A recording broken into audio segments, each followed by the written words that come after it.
এটা হয়তো সূর্যের আলো হবে। সঙ্গে সঙ্গে তিনি অনুভব করলেন এই নূর কোনোভাবেই সূর্যের আলো হতে পারে না। তিনি ভয় পেয়ে পেছনের দিকে তাকালেন এবং দেখলেন জান্নাতুল মাওয়ার কবরস্থানের পেছনের পাহাড়গুলো থেকে একটি নূর উদ্ভাসিত হয়েছে।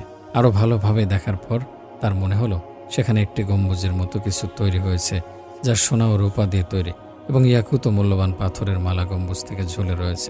এই গম্বুজটি এমনভাবে একটি উট এবং তার আরোহীর মাথার উপর রয়েছে যেন উট এবং আরোহী সেই গম্বুজের ভেতরে দৃশ্যমান এবং সেই নূর সেই গম্বুজ থেকে উদ্ভাসিত হচ্ছে।